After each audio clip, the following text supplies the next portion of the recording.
Cycle తట్టుకోలేవు. నిజం చెప్పు sir, గుండెకి చేసుకోవాలి. బిజినెస్ బాగలేక జనాలు వస్తలేరా, అర్థం కాక వస్తలేరా? అందుకే నేను మీకు కూడా ఏం చెప్తున్నా అంటే, మీకు ఒక చిన్న విషయం చెప్పి నేను తర్వాత విషయం ఈ పాయింట్ చెప్తాను. మా ఊళ్ళో నా క్లాస్మేట్ కూడా గ్రామ పంచాయతీలో పనిచేస్తాను. ఆయన పేరు శంకరి.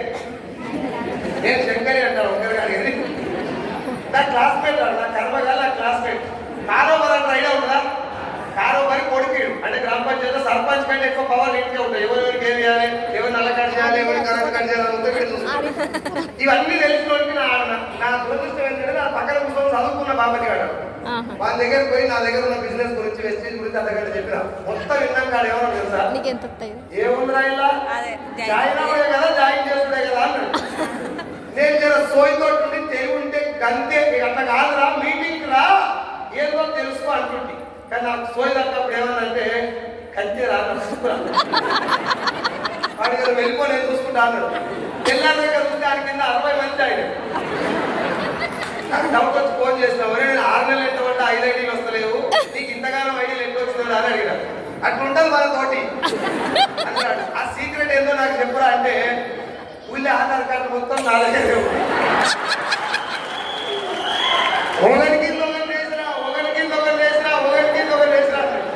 సరేరా ఆధార్ కార్డులు అయితే వేసినావు కానీ ఓటీపీ చెప్పాలి కదా, అదైతే చెప్పారంటే ఫోన్ చేసిన ఓటీపీ చెప్తేనే పింఛన్ వస్తుంది, లేకపోతే రాదని చెప్పేసి అయిపోయింది. మరి ప్రొడక్ట్ కొనాలి కదా, కొనకపోతే నీకేం రాదంటే అది కూడా చెప్తాను ఫోన్ చేసి, కరెంట్ కట్ చేస్తా లేకపోతే ఇంటికేదో రాదని చెప్పి నా బోసిడీకే బంద్ చేయి. నీ అసలు సగం దమాకు అవలగాల వల్ల మీద సంకరాకపోయింది. ఆ 60 మందిలో ఎవరికైనా వెస్టేజ్ పేరు తెలుసా సార్? ఏం చేసి నేను నేను చూసుకుంటా. మన ఊళ్ళో కూడా అట్లాంటి వాళ్ళు ఉరలేదు. నువ్వు మర్చిపోయి నేను చూసుకుంటా, నువ్వు మర్చిపో. నిన్న సిద్దిపేటలో సార్ వచ్చాడు, మీటింగ్ మొత్తం అయిపోయినాక వచ్చి నేను చెప్తాను ప్రయత్నం చెప్పి ఏం చెప్పేస్తాను నాకు. నేను ఆల్రెడీ 20 ఏళ్ళ కానీ చేస్తున్నా ఇది. నువ్వు జస్ట్ నాకు ఒక కాల్ చేయి, 1000 మంది కూర్చోబెడతాను. నువ్వు కొడుక అలా చూడాలి. నాకు డౌట్ ఏంటంటే రేపటికి ఫోన్ ఎత్తాడు, అది ప్రాబ్లం. 1000 మంది దేవుడు అనక. సో నేను మీకు ఏం రిక్వెస్ట్ చేస్తున్నా అంటే, డైరెక్ట్ సెల్లింగ్ లో ప్రపంచవ్యాప్తంగా 120 దేశాలు నెత్తి మీద పెట్టుకున్నటువంటి ఒక పవర్ఫుల్ బిజినెస్ కాన్సెప్ట్ పేరు డైరెక్ట్ సెల్లింగ్. 3 లక్షల కంపెనీలు ఉన్నటువంటి ఈ డైరెక్ట్ సెల్లింగ్ ఇండస్ట్రీలో మన కంపెనీ మన అదృష్టం ఏంటంటే 38వ ర్యాంకులో ఉన్నాం మనం. ఇలాంటి ఒక కంపెనీని, ఇలాంటి ఒక వండర్ఫుల్ బిజినెస్ ఆపర్చునిటీని తీసుకొచ్చి మన ఫ్రెండ్ పరిచయం చేస్తే, మనం ఫ్రెండ్ కోసం అనుకొని రేపు వస్తా మాకు వస్తా నాకు తెలిసిన టికెట్ మీ సొంతంగా పెట్టుకొని వచ్చిన తక్కువ మంది ఉంటుంది. మీ అప్లై టికెట్ పెడితే వచ్చి కూర్చోడు. అవునా కదా సార్? అట్లా పెడతాం మనం. ఎందుకు? ఆయన పెళ్లికి వచ్చినాం కదా, టికెట్ ఆడే పెట్టాలి. మధ్యాహ్నం లంచ్ కొనుక్కోదు, ఏ ఫుడ్ కెమెరా ఇది పోలేదేం లేదు. ఈ ఎగురు నీకే తెరకసారి మనం అదే బాపతి కదా. దీని వాల్యూ కనుక నీకు అర్థమైతే 3 పూటలు అన్నం పని చేసి కూడా మీటింగ్లో కూర్చున్నాం. ఇక్కడ కూర్చున్న అందరూ అదే బ్యాచ్. ఇంత పవర్ఫుల్ బిజినెస్ అని నాకు కూడా తెలియదు. నేను లాక్డౌన్ అయిపోయిన తర్వాత నా ఫ్రెండ్స్ చెప్పిన మాట వినకుండా ఎగ్జాక్ట్గా లాక్డౌన్ వచ్చి నా జీతం 50,000 నుంచి 15,000 అయిపోయినప్పుడు నేను బాలం శ్రీనివాస్ సార్ నా డిగ్రీ క్లాస్మేట్ వెస్టేజ్లోకి రాకముందు ఈ బిజినెస్ ప్లాట్ఫామ్ అంటే ఈ పేరు నాకు పరిచయం చేస్తున్నాడు. పేరేంటి సార్? వేరే అవునా కదా? మనమే వేసేది అంటే అవతలే ఉంటుంది. వెస్టీజ్ నేనేం చేసినంటే పువ్వులో కొట్టిన వెస్టీజ్ అని. సబ్బులు సరుకులు షాంపులు పేస్ట్ గారు పడుతున్నాయండి. ఇంత బతుకు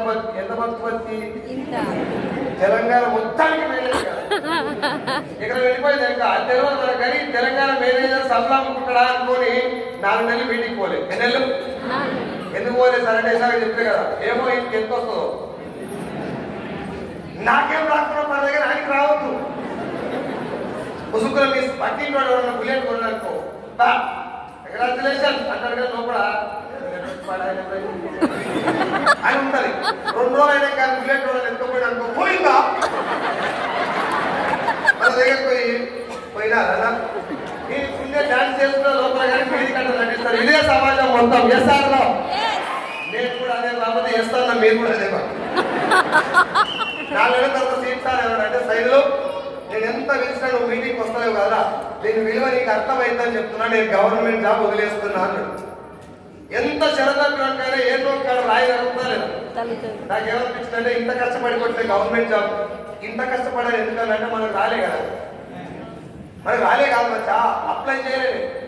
ఇప్పుడు చాలా మంది డౌట్ ఉంది, గవర్నమెంట్ జాబ్ అప్లై చేస్తున్న డౌట్ తోటి వస్తుందో నాకు డౌటే లేదు, గ్యారెంటీగా రాదు, ఖచ్చితంగా రాదు. తెలుసు మన పాండిత్యమే కదా, మన చదివే కదా.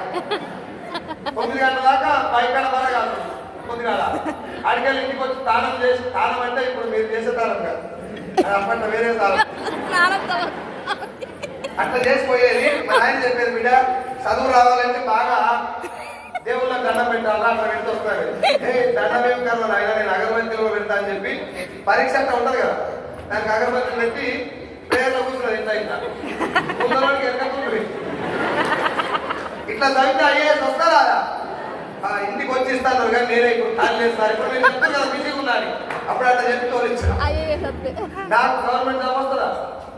గ్యారెంటీగా రాదు అని తెలిసి ప్రైవేట్ జాబ్ 6 సార్లు పోయిన ఇంటర్వ్యూ, 6 సార్లు వెళ్ళిపోయినాం. మొదటిసారి పోతే, రెండోసారి వెళ్ళగొడితే, రెండోసారి కొడితే, మూడోసారి వెళ్ళగొడితే 6 సార్లు వెళ్ళగొట్టిన్నాను. దాన్ని వెళ్ళగొట్టిన పేరు మనోజ్ కుమార్. ఆ పేరు ఎందుకు చెప్తున్నానో జరగడానికి మీకు అర్థమైంది. 7వ సారి బదిలాడి భయపెట్టి బ్లాక్మెయిల్ చేసి జాబ్ తెచ్చుకున్నాను. 4,000 ఏం చెప్పినంటే నాకు కష్టాలు మొత్తం చెప్పినాను. నాకు కష్టాలు చెప్పినప్పుడు ఇంటి ఆయన ఉంటాడు కదా, కంపెనీ ఓనర్ ఒక ఆయన ఉంటాడు, ఆయన తెలుగు మస్తు అర్థమవుతుంది కానీ తిరిగి తెలుగు మాట్లాడారు. ఆయన ఇంగ్లీష్ లో ఇరగదీస్తాడు, అది మనకు అర్థం కాదు. ఈ 2 దేవుడు ఇచ్చిన వరాల వల్ల మనకు జాబ్ కన్ఫర్మ్ అయిపోయింది. ప్రైవేట్ కంపెనీలో 4,500 జీతం, 2013లో మళ్ళీ 25,000 అయింది. 25,000 పెళ్లి అయింది దురదృష్టవశాత్తు. నిజం చెప్పండి సార్, పెళ్ళి 50 ఎంతమంది ఆడవాళ్ళు అక్కడ ఉంటే చేయలేకపోతా. పెళ్ళి అయ్యేటప్పుడు హ్యాపీగా ఉంటారా లేదా? అయ్యేటప్పుడు ఇట్లాంటి స్టేజ్ మీద ఉన్నవాళ్ళు తాగి కట్టుకుంటే పాటిస్తున్నప్పుడు కూడా సార్ ఇట్లా అంటాడు, ఏం రాయదంటే పెళ్ళి ఫస్ట్ టైం అవుతుంది. ఒక సంవత్సరం దాకా భార్య భర్తలు ఎంత మాట్లాడుకుంటారు, బంగారం నా కోసమే పెట్టావు బాబా, నేను నా కోసమే కదండి అమ్మ, నీ ముక్కు కింద పుట్టుమంతా నాకు చాలా ఇష్టం. एक साल तक रहते, 1 साल के बाद सेम सिनेमा उल्टा होता है. నిన్ను చేసుకోవడం వల్లే నా జీవితం సాగలేకపోయింది. నీకంటే ముందు మల్లారం వస్తున్నా మరదల సంబంధం వచ్చింది, దాన్ని చేసిన అయిపోయింది. ఈ నెల విషయం ఏంటంటే మరదలు నుంచి చేసినా మళ్ళీ వరదకాడికే వస్తాను తెలుసుకుంటాం. పెళ్ళైన సంవత్సరం తర్వాత కష్టాలు రావడానికి భార్యాభర్తల మధ్యలో ఇద్దరి మధ్య కొంచెం డిస్టర్బెన్స్ జరగడానికి వెనక ఉన్న కారణం ఏంటి సార్? విటమిన్ పైసలు.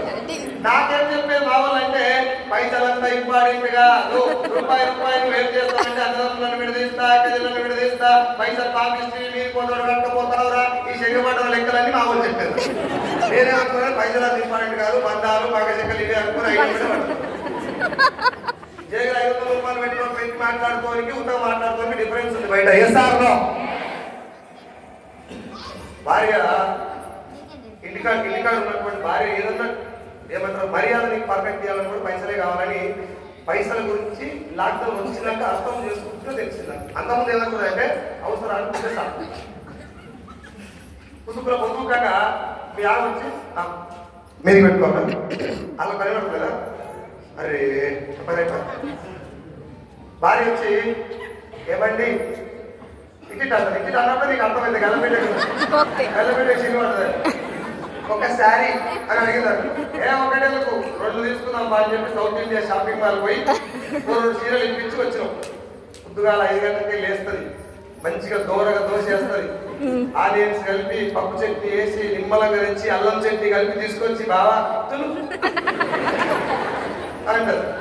పుసుకులను అన్నవరకు కిచెన్ గ్లాస్ నిండా నీళ్ళు తెచ్చి తాపించి చట్నీ గిట్ట మూతి కట్టింది అనుకో, పొంగు తీసి తుడుస్తుంది. చిన్నగా తిను, నీకేమైనా అయితే నేను తట్టుకోలేను. అదే బెల్లం ఒకవేళ నైట్ కూడా చీర అడగానే 8 గంటల దాకా వస్తుంది. ఒకవేళ 5 గంటలకు వేసినా దోశ నువ్వు అడిగిన దాకా దోశ వేసినా పొరగంట తీసి అందరు కదా బాత్రూమ్ తల్లి ఒక దోశ వేస్తుంది, చినిపోయిన కళ్ళారు వచ్చినట్టు వస్తుంది కానీ అది మాడిపోతుంది. చట్నీ దువ్వ, అల్లం చట్నీ ఇట్లా వేస్తుంది, జైల్లో ఖైదీకి వేసినాడు. నువ్వు అగడపడకుండా తింటుంటే ఎక్కిలు పడే అనుకో. అది బిందు ఉంది, బిందు మీద గిలాస్ ఉంది, పొయ్యి మూసుకుంది. నేను చెప్పింది జోకా వాస్తవం, అది కూడా వాస్తవం అంటే వాస్తవం. అయితే నేను నవ్వురుగానే చెప్పేది అర్థం చేసుకో. పైసలు ఇంత ఇంపార్టెంట్ రోల్ ప్లే చేస్తే నాకు చెప్పలేదు సార్. డబ్బు లేకపోయినా నడవచ్చు, బంధాలు అనుబంధాలు ఉంటే నడుస్తుంది. ఇవాళ మనతోటి ఎవరైతే ప్రేమ ఉన్నారో వాళ్ళు కలకాలం మనతోటి ఇంట్లోనే ఉంటారు అనుకున్నాను. ఎగ్జాక్ట్ గా లాక్డౌన్ వచ్చిన దగ్గర పైసలు లేకపోయేసరికి నా భార్య పిల్లల సంగతి చేసే పక్కన పెడతారు. ఎందుకంటే వాళ్ళు కొంచెం అటాచ్మెంట్ ఉన్నారు, దాంట్లో నడుస్తుంది కాబట్టి ఓకే. బట్ బయట జనాలు